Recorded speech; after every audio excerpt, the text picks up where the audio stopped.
Social media మోజులో యువత పిచ్చి చేష్టలకు పాల్పడడం కొత్తేమీ కాదు. కానీ ఉన్నత చదువులు చదివి వైద్య వృత్తిలో ఉన్న ఓ కొత్త జంట చేసిన పని ఇప్పుడు విమర్శలకు దారితీసింది.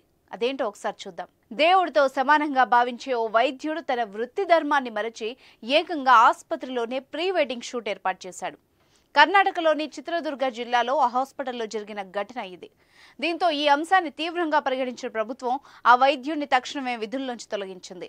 గజం కేవలం 23,000 రూపాయలతో 165 గజాల భూమి కేవలం 38 లక్షలు మాత్రమే. ఫోటోషూట్ కు సంబంధించిన వీడియో ప్రస్తుతం సామాజిక మాధ్యమాల్లో చక్కర్లు కొడుతోంది.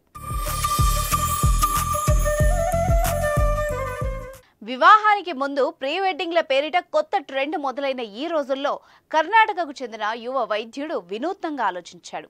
బరంసాగర్ ఏరియాలోని ప్రభుత్వ ఆసుపత్రిలో ఒప్పంద వైద్యుడిగా పనిచేస్తున్న అతను ఆపరేషన్ థియేటర్ గదినే అందుకు వేదికగా ఉపయోగించుకున్నాడు.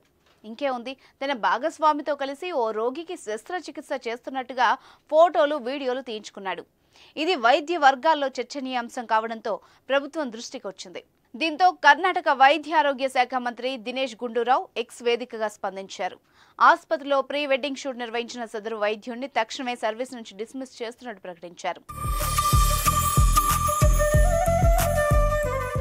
ప్రభుత్వ ఆసుపత్రుల్ని నెలకొల్పింది ప్రజలకు వైద్యాన్ని అందించడానికి మాత్రమే అని, వాటిని వ్యక్తిగతంగా ఉపయోగించుకోవడానికి కాదని మంత్రి పేర్కొన్నారు. వైద్యులు తమ వృత్తిని మరచి క్రమశిక్షణ ఉల్లంఘనకు పాల్పడితే సహించేది లేదన్నారు. హెల్త్ కేర్ డిపార్ట్మెంట్లో ఉన్న ఒప్పంద ఉద్యోగులు, వైద్యులు, సిబ్బంది తమ సర్వీస్ నిబంధనలకు అనుగుణంగా నడుచుకోవాలన్నారు. ప్రభుత్వ ఆసుపత్రిలో పనిచేసే వైద్యులు, సిబ్బంది నిరంతరం అప్రమత్తంగా ఉండాలని ఇప్పటికే సూచించామని, భవిష్యత్తులో ఇలాంటి ఘటనలు జరగకుండా నడుచుకోవాలని చెప్పారన్నారు.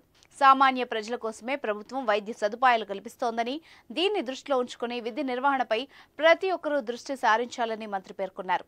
ఈ వీడియో వైరల్ కావడంతో నెటిజన్లు రకరకాలుగా పోస్టులు పెడుతున్నారు. వేరే 1000 రకాలు అని కొందరంటే వైద్య వృత్తి విలువ దిగజారుస్తున్నారని మరికొందరు పోస్టులు పెడుతున్నారు. ఇదేందయ్యా, నేను ఎక్కడ చూడలేదు అంటూ మరో నెటిజన్ వ్యాఖ్యానించాడు. ముందు ఇంకెన్ని దారుణాలు చూడాలో అని మరో నెటిజన్ ట్వీట్ చేశాడు.